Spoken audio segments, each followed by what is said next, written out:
Welcome, wanderers of the shadowed paths, to the shadow behind you. I'm your host, the one who lingers in the corners of forgotten attics, sifting through dust, choked journals, and yellowed photographs that whisper names long silenced by the grave. Tonight, as the veil between the living and the lost thins under a harvest moon's pallid glow, we step into a tale that clings like damp earth to your skin. A story not of ghosts alone, but of the living who summoned them, women whose smiles hid thorns, whose hospitality was laced with hemlock. Picture it, the year 1903, and the mountains rise like the jagged spines of some primordial beast, uncoiling from the earth's belly in the wild heart of Appalachia.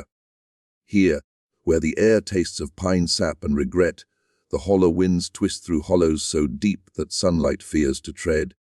Fog pools in the valleys like spilled milk from the god's own table, and the rivers murmur secrets to the stones, secrets of blood spilled in feuds that echo across generations. In this forsaken cradle of rock and root, far from the clamor of steel rails snaking westward or the electric hum of cities awakening to progress, stands a place that defies the march of time. A boarding house, unassuming at first glance, a sagging Victorian relic perched on a knife-edge ridge, its gables clawing at the sky like skeletal fingers. But oh, listener, this is no mere inn for weary travelers.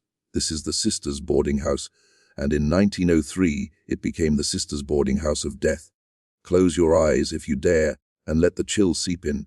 Feel the rough, hewn planks of the porch beneath your boots, splintered from winters that bite like wolves.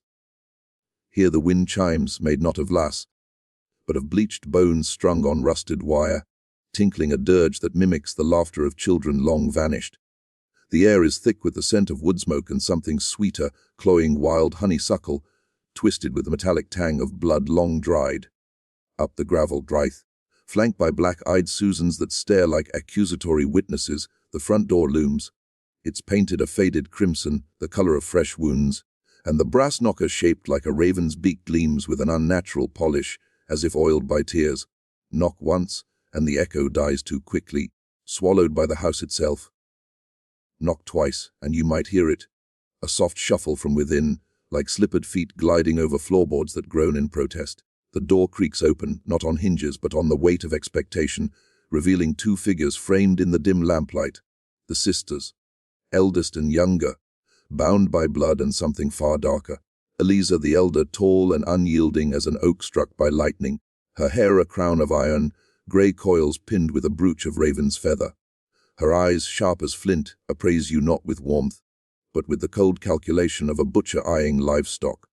Beside her Eloan, the younger by a mere 5 years, yet ageless in her porcelain fragility, hair like spun moonlight cascading over shoulders draped in lace the color of mourning veils. Her smile, that smile curves like a scyther's edge, promising shelter while her fingers, pale and veined like marble, clutch a lace doily embroidered with thorns. "Come in, dear traveler," Eliza might murmur, her voice a rumble of thunder trapped in a teacup. "The mountains have teeth tonight, and they've already tasted the unwary." Eloan would echo her a silken counterpoint. "We've a room with a view of the abyss, and supper bubbling on the stove, venison stew, thick with secrets." You step inside, the door sealing behind you with a sigh that sounds too much like a final breath. The foyer envelops you, wallpaper peeling like flayed skin, revealing plaster veined with cracks that map out veins of some colossal heart. A grandfather clock ticks in the corner, its pendulum a sliver of obsidian that swings not with seconds, but with the pulse of something buried alive. Portraits line the walls, stern ancestors with eyes that follow you, their lips curled in knowing smirks, as if they too were complicit in whatever pact birthed this place. But why, you ask in the quiet recesses of your mind, does this house call to us across the chasm of a century? Why does the mere whisper of the Sisters' Boarding House send shivers through the spines of those who dwell in these mountains still? Because, my shadowed companions, it is no mere legend. In the autumn of 1903, 8 souls crossed that threshold seeking respite from the world's cruelties. Miners fleeing cave, inns that claimed their kin, a schoolmarm escaping a scandal in the lowlands, a peddler with wares heavy as regrets. 8 souls entered, none left alive. Their deaths, chalked up to mountain fever or heart's sudden failure, by coroners too fearful or too bought to probe deeper, wove a tapestry of terror that the wind still unravels on stormy nights. Whispers persist that the sisters fed not just bodies but souls. To what end? A family curse, a ritual to reclaim a stolen inheritance, or something older, woven into the very roots of the ridge, where the mountains guard secrets older than Christendom itself. As we embark on this descent, let the fog thicken around your thoughts. Imagine the lantern light flickering, casting shadows that dance like imps on the walls, shadows that might, just might, reach out to touch your own. For in the sisters' boarding house, death was not the end, but the evening's entertainment. And tonight, we are all guests at their table. Settle into your chair, dim the lights, and listen closely. The wind outside your window. It carries their laughter, the creak in the floorboards, their footsteps ascending the stairs once more. We begin at the beginning, or as near to it as the grave allows. In the summer of 1903, when the cicadas screamed their apocalyptic hymn and the blackberries hung heavy with juice like congealed blood, the first boarder arrived. His name was Harlan Crow, a man whose face bore the map of hardships etched by pickaxe and poverty. Harlan had come from the coal camps down in Harlan County. Irony not lost on him, that namesake hollow where men were devoured by the earth for a pittance of black rock. He'd lost his brother to a roof fall just weeks prior, the timbers splintering like God's own judgment, and with his lungs choking on dust that never settled, he sought the high air of the ridge for respite. Clean lungs and cleaner prospects, he'd told the stagecoach driver, clutching a satchel heavy with his brother's pocket watch and a Bible singed at the edges from a lantern's betrayal. The stagecoach rattled to a halt at the foot of the ridge road, where the driver refused to climb higher. Folks say that house eats men, he muttered, spitting tobacco juice into the dust. Sisters up there, pretty as poison ivy. Take my advice, bed down in town. But Harlan, stubborn as slate, waved him off and shouldered his pack, the ascent a grueling pilgrimage through briars that snagged his trousers like skeletal hands. By dusk, sweat, slick and cursing the god who made such terrain, he reached the porch. The knocker fell from his fist like a tolling bell, and there they were, the sisters, framed in the gloaming like twin sentinels from a fever dream. Eliza's gaze raked him, measuring the breadth of his shoulders, the colluses on his palms. Room and board, $5 a week. No questions asked, no refunds given. Eloan's eyes, soft as mist, lingered on the bulge of the satchel. And supper's waiting, Mr. Crow. We've a pot of rabbit stew, tender as a lover's promise. Harlan, parched and famished, stepped inside, the door's click a lock turning in his fate. That first night, the house seemed almost welcoming. A fire crackled in the hearth, casting golden illusions over threadbare rugs that muffled his boots. The dining room table groaned under platters, cornbread golden as fool's gold, greens wilted but savory with bacon fat, and the stew. Oh, that stew, rich and dark, with chunks of meat that melted on the tongue, flavored with herbs Harlan couldn't name, but that evoked the wild tang of the woods at midnight. The sisters sat opposite, Eliza carving with a knife that gleamed too sharply, Eloan ladling portions with a grace that bordered on ritual. Conversation flowed like the stew, slow at first, then probing. "What brings a strong man like you to our humble door?" Eliza asked, her fork spearing a potato as if pinning a butterfly. Harlan spoke of the mines. The cave, in his brother's crushed form, pulled from the rubble like a discarded puppet. Eloan's hand fluttered to her throat, a pearl necklace catching the light. Such loss, it echoes in the bones, doesn't it? Like a song you can't unhear. As the meal waned, the clock struck 9, its chimes vibrating through the floor like footsteps from below. Eliza rose, her chair scraping like a coffin lid. "Your room's at the end of the hall, third door on the left. Mind the loose board, it's been there since our father built this place." Father. The word hung unadorned. But Harlan caught the flicker in Eloan's eyes, a shadow crossing moonlit water. Up the stairs he climbed, the banister smooth as bone under his palm, walls whispering with the patter of rain that hadn't yet fallen. His room was modest, a 4-poster bed with quilts stitched in patterns of eyes and spirals, a wash basin of chipped porcelain, a window overlooking the void where the ridge dropped into infinity. He undressed by candlelight, the flame guttering as if afraid, and slipped between sheets that smelled of lavender and something earthier, loam, perhaps, or the faint rot of autumn leaves. Sleep came heavy, dreamless at first, until the dreams began, his brother calling from the dark, arms outstretched, fingers dissolving into coal dust. Harlan bolted awake at dawn, heart hammering, only to find the pocket watch on the bedside table ticking erratically, its hands frozen at the hour of the cave-in. Days blurred into a rhythm as deceptive as a siren's call. Harlan chopped wood for the sisters, his axe biting into logs that bled sap like wounds, while Eliza tended her garden, a riot of nightshade and foxglove blooming defiantly against the frost's threat. Elowen would watch from the kitchen window, humming tunes in a tongue Harlan didn't know, melodies that twisted like smoke from the chimney. Evenings brought meals where stories unfurled, Eliza recounting the Ridge's feuds, families wiped out in ambushes that left crows to pick the bones, Elowen spinning yarns of haints, restless spirits bound to the land by unfinished business, their wails mistaken for wind. Harlan found himself lingering, drawn to their orbit like a moth to lanterns laced with flame. "You've kind eyes, Mr. Crow," Elowen said one night, her foot brushing his under the table accident, or invitation. He flushed, stammering of his late wife, lost to consumption years back, her grave a mound of wildflowers in the lowlands. Eliza's laugh was a dry rustle. "Love's a funny thing up here. It roots deep, but the soil's poor. Things wither, or they devour." Yet unease gnawed at him, subtle as a splinter under skin. The house seemed to shift when unobserved, doors ajar that he'd sworn closed, mirrors fogged with breath not his own. One afternoon, while splitting rails behind the smokehouse, Harlan uncovered a patch of earth softer than the rest, tilled recently. Curiosity pricked.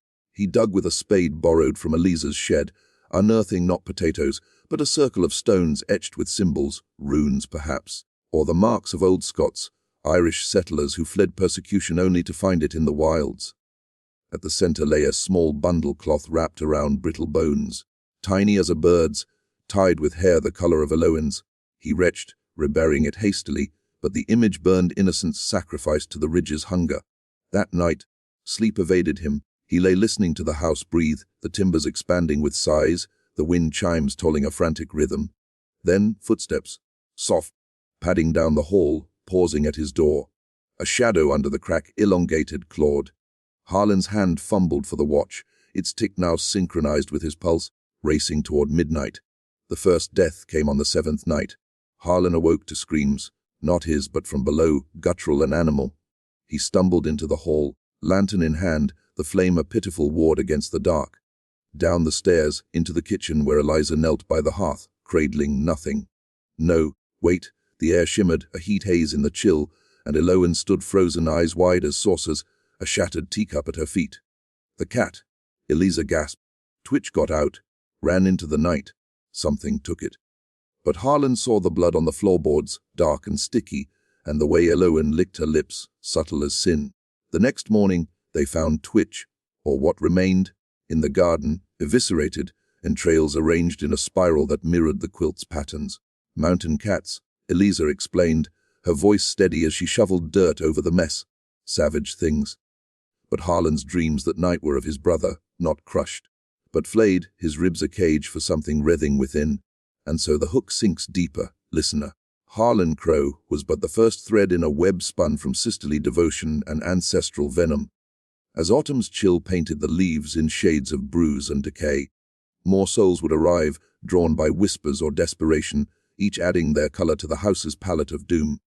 But for now, let the suspense coil like fog in your lungs. What pacts did the sisters forge in that cradle of stone? What hunger did the mountains awaken in their blood? Stay with me, for the shadows lengthen, and the boarding house's door swings wide once more. Harlan's days in the sisters' boarding house settled into a fragile truce with the uncanny. By week 2, he'd taken to wandering the ridge trails at dawn, lungs grateful for the thin air that scarred the cold grit from his chest. The paths were veins in the mountain's flesh, winding past stands of hemlock where shadows pooled like ink, and outcrops of quartz that glittered with false promises of wealth. He'd pause at overlooks. The valley below a patchwork of mist, shrouded farms, church steeples piercing the haze like accusatory fingers. From up here, the world seemed small, conquerable. Yet the house behind him loomed larger in his mind, its silhouette a scar against the sky.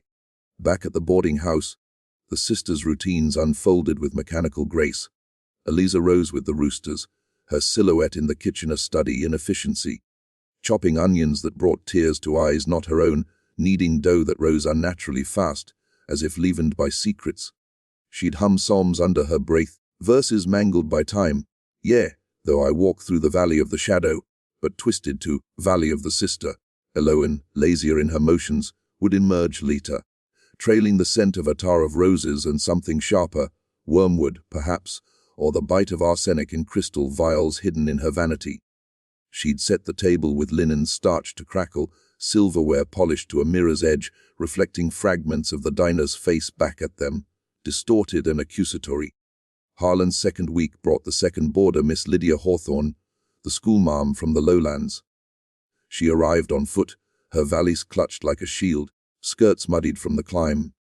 Lydia was a wisp of a woman mid-30s, with hair pinned in a bun that strained against its confines like a caged storm, and spectacles perched on a nose sharp as a quill. Her eyes, magnified, darted like minnows in troubled water, eyes that had seen too much of human folly in the one-room schoolhouse where she'd taught the children of mill workers.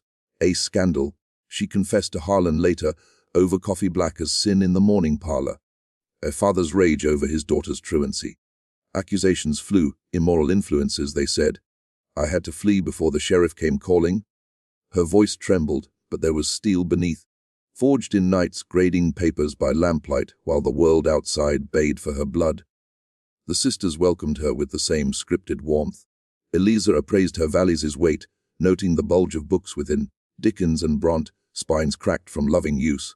A scholar among us, she rumbled approvingly. The house could use a bit of letters. Eloin, ever the charmer, took Lydia's hand, her touch cool as well water. We'll make you a nook in the library. Dust the tomes our mother left. Stories to chase away the dark. Lydia's room was the second on the left, smaller than Harlan's, with a dormer window framing the eastern rise where the sun bled orange over the pines. That night at supper, roast chicken glistening with fat, potatoes mashed to clouds, Lydia spoke of her pupils' gap, toothed urchins with hands inked from slate, reciting primers while hunger gnawed their bellies.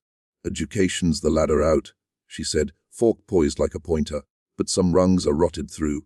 Eloin leaned in, eyes gleaming. And when the ladder breaks, do you fall, or do you learn to fly? The question hung unanswered as the clock chimed its tones a countdown to our knees. With Lydia's arrival, the house stirred, as if awakening to an audience. Harlan found himself drawn into conversations that veered from the mundane to the macabre. Evenings in the parlor, firelight painting their faces in amber and umber, they'd share tales, Harlan of mine shafts that sang with the ghosts of Welsh immigrants, their laments in tongues long dead, Lydia of folktales she'd taught, hags who lured children with sweets only to bake them into pies.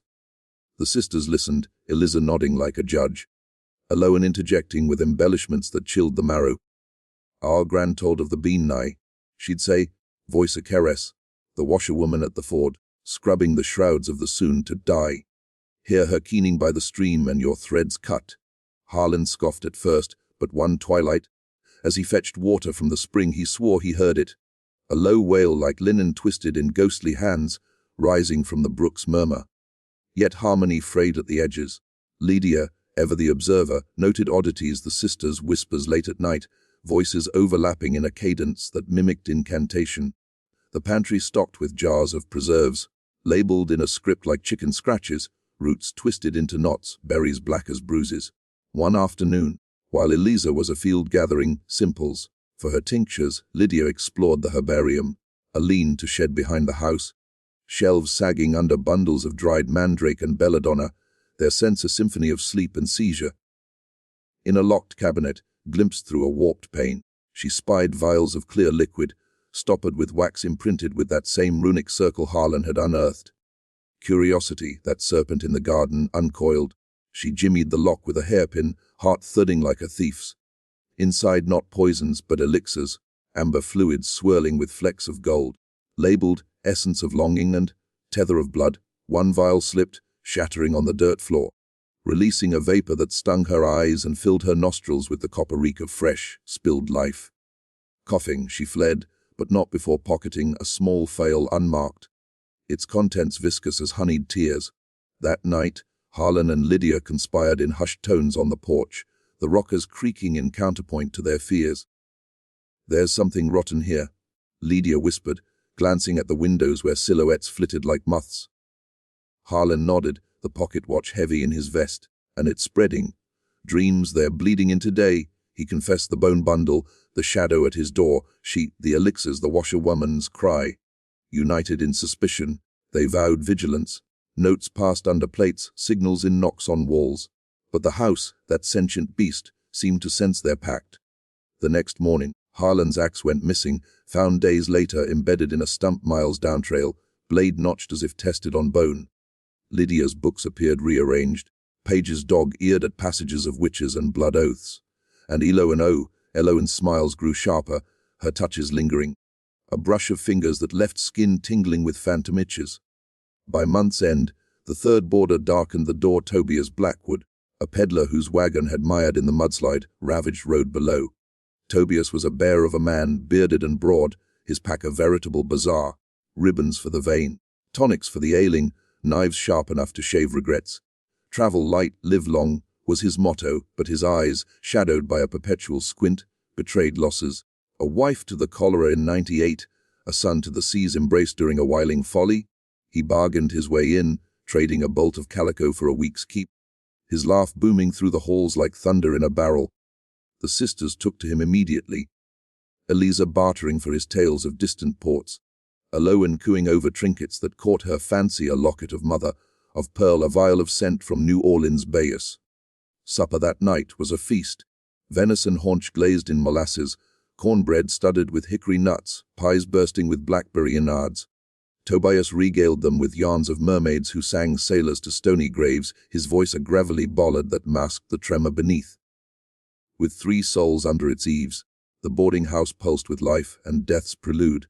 Harlan and Lydia watched Tobias closely, but he dismissed their warnings with a wink. Spooks. I've outrun worse in typhoons. Yet cracks appeared, his laugh echoing hollowly at odd hours, trinkets vanishing from his pack only to reappear in Eloan's boudoir. One evening, as rain lashed the panes like accusatory lashes, they gathered in the parlor for cards.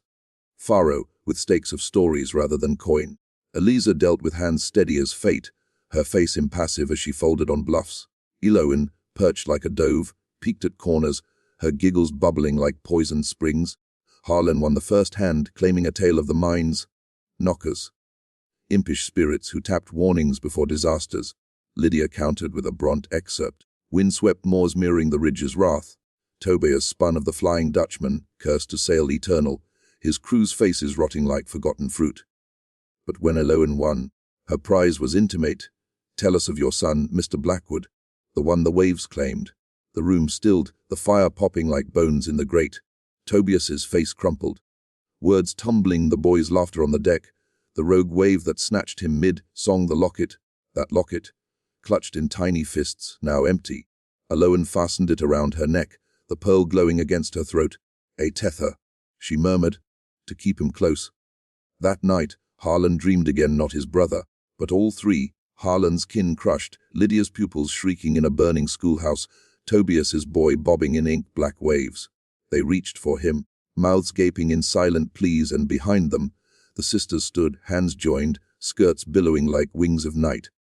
He woke drenched, the sheets twisted as if in struggle, and heard it, the keening closer now from the attic stairs. Creeping upward, lantern trembling, he found the door ajar. A sliver of moonlight spilling like milk from a cracked jug. Inside, trunks shrouded in dust, cradles empty as accusations, and on the wall, a tapestry half-woven, threads of silver and crimson depicting a family tree, branches ending in nooses, roots delving into a maw of teeth. In the corner, Eloan knelt, needle in hand, stitching a new limb, a figure with Harlan's broad shoulders, leaves sprouting from his eyes. She turned, smile serene. Just mending, Mr. Crow. The past phrase so easily. He fled, heart adrum in the dark, vowing to leave at first light. But dawn brought storm clouds bloated as grudges, and the road washed out. Trapped, the boarders huddled, suspicions festering like untreated wounds. Lydia dosed herself with the stolen file, its taste bitter as betrayal, hoping for clarity. Instead, visions assailed her, flashes of the sisters as girls, playing in a graveyard, dolls fashioned from finger bones. Tobias sharpened his knives, muttering of cutting ties. Harlan clutched the watch, its tick a metronome to madness. And the sisters. They glided through it all, Eliza brewing teas that soothed yet sapped, Aloan singing lullabies that lured sleep into abyssal depths. The air thickened with unspoken dread, the house's walls seeming to lean in, eavesdropping on their fears. Then, the first true death claimed its toll. It was the cat again. No, wait, Twitch had been but a harbinger. On the eve of October's full moon, when the ridge howled with winds that uprooted oaks like weeds, Harlan heard the scream. Not animal this time, but human, raw, unraveling. He burst from his room, colliding with Lydia in the hall, her nightgown translucent in the lightning strobe. Downstairs, Tobias slumped at the table, face purpling, hands clawing at his throat as if throttling an invisible foe. Foam flecked his lips, eyes bulging like storm-tossed buoys. Poison, Lydia gasped, but Eliza was there, calm as a midwife forcing a draught down his gullet, milk thistle and charcoal, she claimed.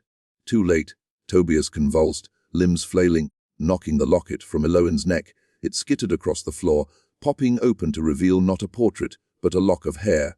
Dark, curly, the hue of a drowned boy's. His final breath rattled like pebbles in a tin, and then silence broken only by Eloan's sob, genuine or artifice. The coroner, summoned by wire from town, ruled, heart seizure brought on by the storm's terror. But Harlan and Lydia knew the stew that night, laced with something from the herbarium. As they buried Tobias in the backyard plot, under that soft earth Harlan had tilled, the sisters stood vigil, Eliza reciting a Gaelic prayer that twisted into curse, Eloan scattering petals of nightshade like confetti at a funeral. The peddler's pack was ransacked that night, trinkets redistributed, his knives locked away. Lydia whispered to Harlan, "We're next. The house hungers for more." He nodded, the watch's hands spinning wildly now, pointing not to time, but to the attic's maw. October's grip tightened on the ridge like a noose drawn by invisible hands, the leaves carpeting the ground in crimson carpets stained with the memory of blood. With Tobias Blackwood's grave freshly mounded, marked by a crude cross of pine, already tilting like a drunkard's vow, the sisters' boarding house exhaled a sigh of satiation, but only briefly. Harlan Crowe and Lydia Hawthorne, the remaining sentinels in this siege of the soul, moved through days shadowed by grief and gnawing paranoia. The house, that labyrinth of creaks and concealed eyes, seemed to mock their vigilance, mirrors cracking unprovoked, their shards reflecting not faces, but fleeting glimpses of the peddler, his beard matted with grave dirt, mouth agape in silent accusation. Harlan took to sleeping with the door barred, a chair wedged beneath the knob, his axe, retrieved and honed, propped against the bed like a faithful hound. Dreams pursued him relentlessly now, not fragments, but tapestries of torment. He'd see the sisters as children, knee-deep in a mountain stream, their skirts hiked, laughing as they bound effigies of corn husks and twine, drowning them in the current while chanting in that lilting lost tongue. "Bind the blood, feed the root." The words echoed in his skull, waking him with sheets sodden not from sweat, but from phantom rain. Lydia fared no better. The stolen file's visions evolved into waking hallucinations. Over breakfast, she'd glimpse Eloan's reflection in the teapot's curve, not her face, but a hag's, warts bubbling like accusations, teeth filed to points. "It's in the blood," Lydia confided one noon, as they pretended to chop vegetables in the garden, hoes striking soil like drumbeats of war. The sisters, their vessels for something older. "I saw it. Our father, no, their father sacrificing a lamb on the hearth, its throat slit to anoint the beams." Harlan paled, recalling the bone bundle. Then were the lambs now. The sisters, sensing the fracture, or perhaps reveling in it, redoubled their arts of enticement and erosion. Eliza's teas evolved, chamomile laced with subtle soporifics, handed out with maternal clucks, for the nerves, dear. The ridge plays tricks on city folk. Lydia sipped warily, spitting half into the sink when unobserved, but Harlan, thirstier for normalcy, drank deep, his limbs growing leaden by eve, thoughts fogging like the windows in frost.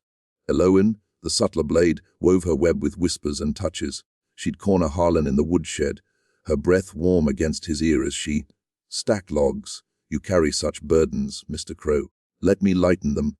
Tell me of your wife. Was she fair like the moon?" Her fingers traced his arm, nails leaving trails that itched like nettle kisses, evoking memories unbidden, his Mary's laughter and sun, dappled orchards, her final coughs rattling like dice in death's game. Guilt surged, mingled with desire's treacherous spark. Eloan's eyes held promises of oblivion, a bed where sorrows drowned in flesh. He pulled away, but the seed was planted, sprouting thorns in his solitude. Lydia, less swayed by siren calls, turned detective in the shadows. By moonlight, when snores rumbled from the sisters' quarters, she'd slip into the library, a cavern of forgotten lore, shelves bowed under volumes bound in calfskin that smelled of attics and regret. Dust motes danced in her lantern's beam like fireflies in hell, illuminating tums of herbal grimoires, yellowed newspapers chronicling disappearances from ridges roundabout, Wayfarer vanishes near Widow's Peak, 1892, and a family Bible, its pages interleaved with locks of hair tied in ribbons, each strand labeled with names: Mother, 1874, Consumption or Convenience. Uncle Josiah, 1881, fell from. Literally, Lydia's spectacles fogged as she traced the lineage. The sister's father, one Ezekiel Thorne, a preacher who'd fled Scotland with tales of witch hunts in his blood, settling the ridge to tame the wild with word and whip. But the entries grew erratic post-1890, ink smudged as if by tears or blood. The debt awakens. First payment cousin Miriam, a loose leaf fluttered free, a sketch, crude but chilling. Two girls, Eliza and Eloan, kneeling before a stone altar on the ridge's crown, hands outstretched to a figure hooded, its face a void. Below, in spidery script, to bind the line, blood for blood. Heart pounding, Lydia pocketed the sketch, fleeing as the floorboards groaned. A warning from the house itself. November crept in on gales that stripped the trees bare, branches clawing the sky like supplicants denied. The third boarder after Harlan. Wait, no, the fourth overall. Jeremiah Jem Wetaker, a surveyor for the railroad barons pushing tracks into the hollows. Jem arrived sodden and cursing, his theodolite case battered, mustachey drooping like a whipped dog's tail. Blasted fog swallowed the trail. He grumbled, shaking rain from his coat like a terrier. Tall and weary, with eyes blue as gunmetal, Jem was a man of maps and measurements, come to chart a route through the ridge for the iron horse's advance. Progress'll civilize this godforsaken. He boasted at supper, Fork Spearingham as if staking claim. The sisters exchanged glances. Eliza's hooded, Eloan's amused. Civilize. Eloan purred, passing the gravy boat. The mountains have their own laws, Mr. Wetaker. They don't yield easy. Jem laughed, oblivious, regaling them with tales of boomtowns sprouting like toadstools. Denver's silver rush, Pittsburgh's steel roar. Harlan and Lydia, seated like wary bookends, probed gently. And what of the locals? They take to change. Jem shrugged. Feuds and superstitions, haints and hoodoo. But tracks don't care for ghost stories. Jem's presence injected vigor, or perhaps delusion, into the house's poisoned vein. He bunked in the attic room, drafts whistling through cracks like banshee breaths, and spent days afield with compass and chain, returning mud-caked and ebullient. Evenings, he'd unroll charts on the dining table, candlelight flickering over lines that snake it like adders toward the boarding house's very foundation. Look here, the ridge is riddled with caverns old as sin. Echoes of the Cherokee mounds, they say, could tunnel right under. Eliza's fork paused mid-air, her face a mask. Best leave sleeping giants be. But Jem pressed on, recruiting Harlan for grunt work, clearing brush, hauling markers, while Lydia quizzed him on folklore, mining for clues. Ever hear of the Thorne family? Preachers brought up the way. Jem scratched his chin. Thorne, old Ezekiel, mad as a hatter, preaching fire and famine. Daughters kept him locked away last year's, rumor has it.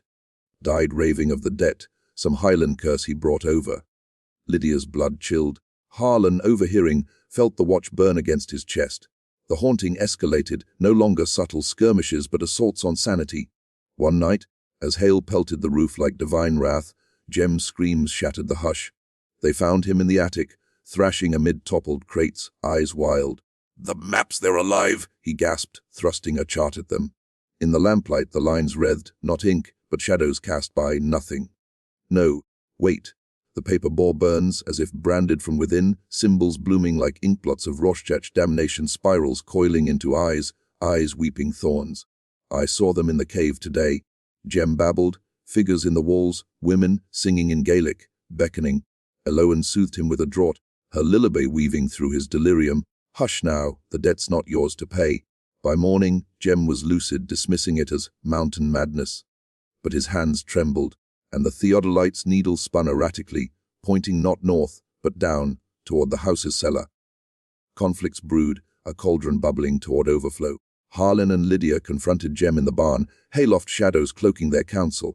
"It's no madness," Harlan urged, voice rough as gravel. "Tobias, poisoned. Sure as sunrise." Lydia brandished the sketch, its lines stark in the lantern glow. "The sisters are guardians of a curse. Their father's pact with what? The land, the dead."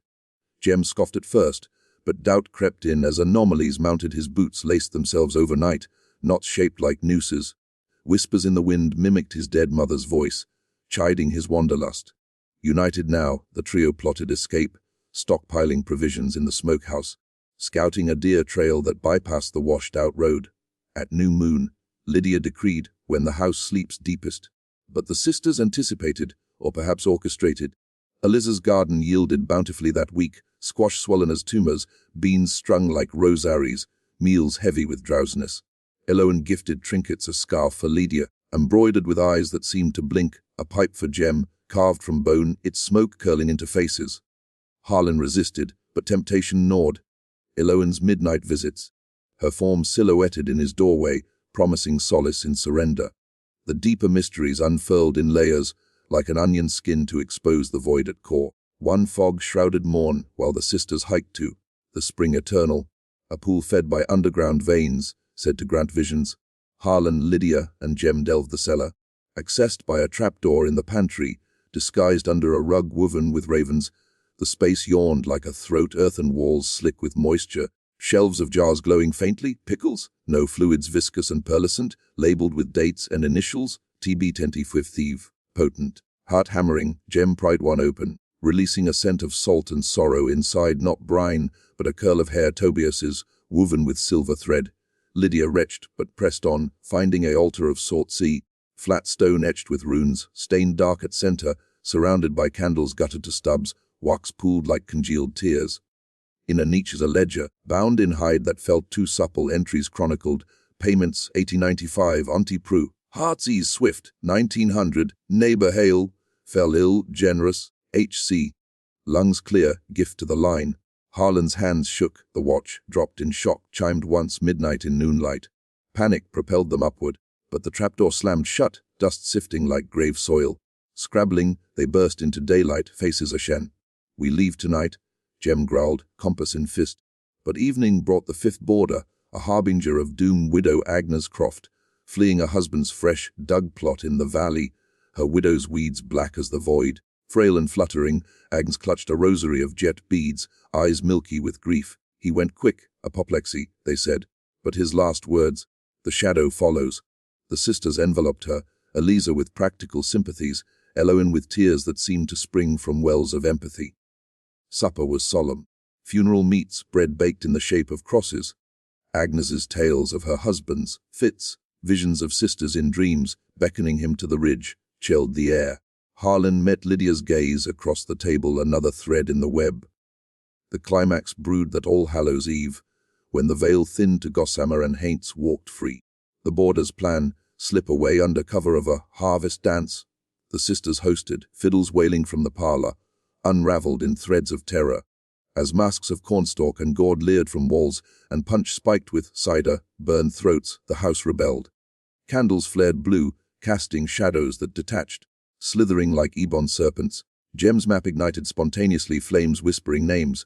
Lydia's scarf tightened, beads of the rosary. Wait, Agnes's, clacking like teeth. Harlan, axe in hand, confronted Eloan in the kitchen. "What debt? What line do you guard?" Her laugh tinkled like shattering glass. "Ours, Harlan. The blood that built this ridge.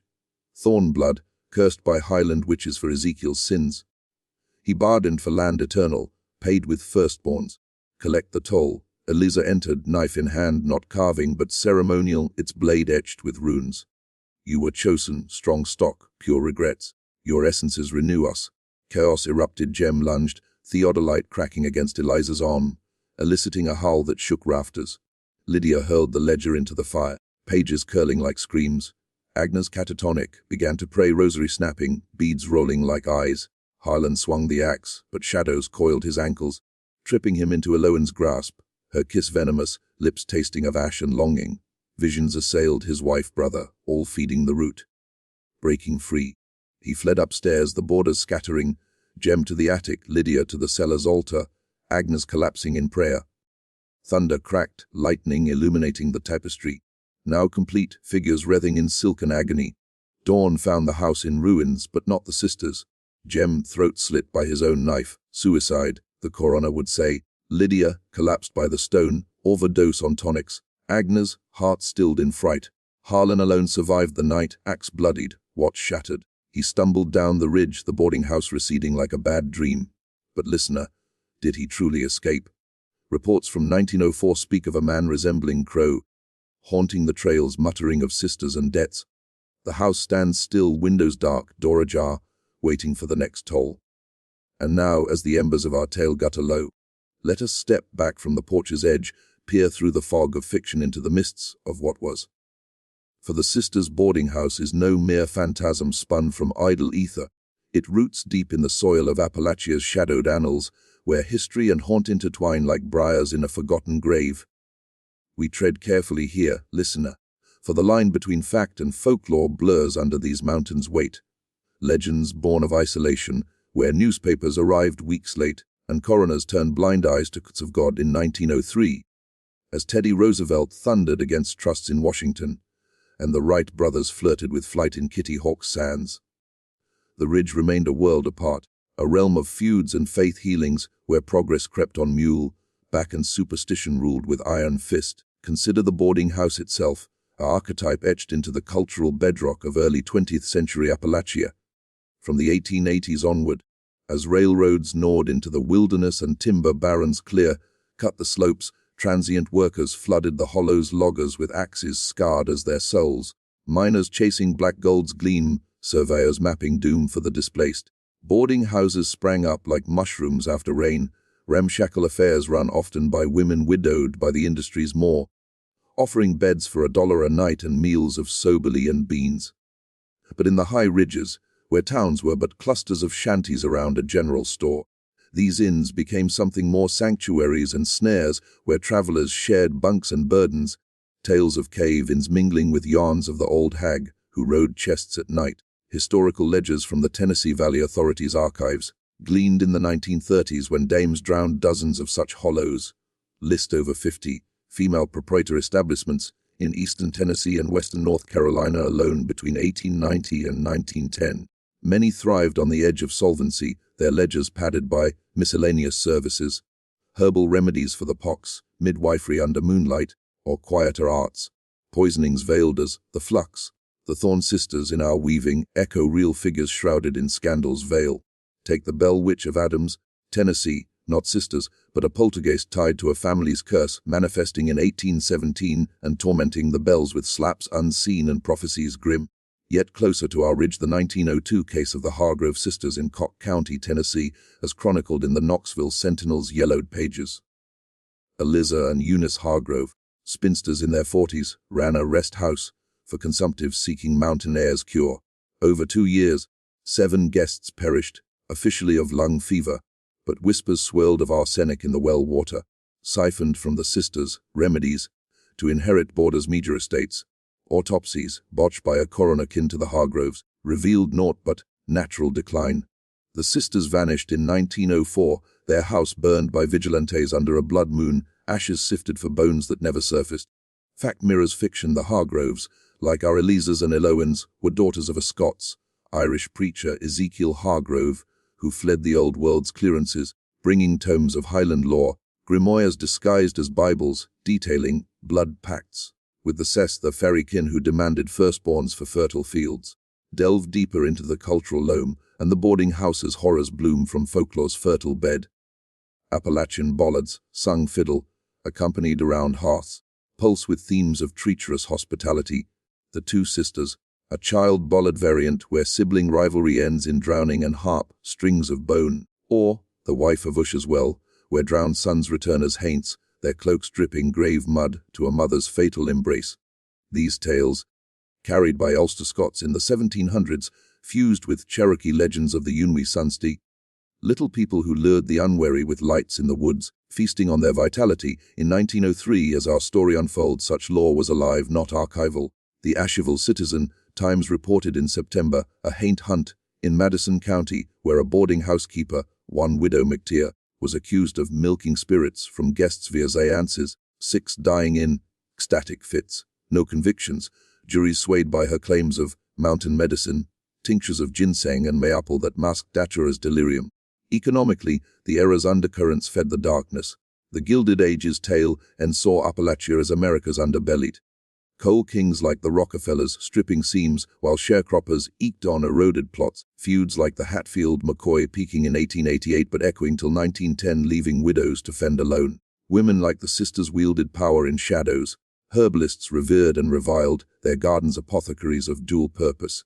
Belladonna for pupil, dilating beauty, or blinding agony, foxglove for heart steadying, or fatal flutter. The Journal of American Folklore, 1903 issued documents, granny women, in the Smokies, midwives who eased births or endings, their grimoires blending European witchcraft with native decoctions, Cherokees, ghost weed. For visions, Scots row-on charms against the Glaistig, goat women who haunted homes for blood tithers.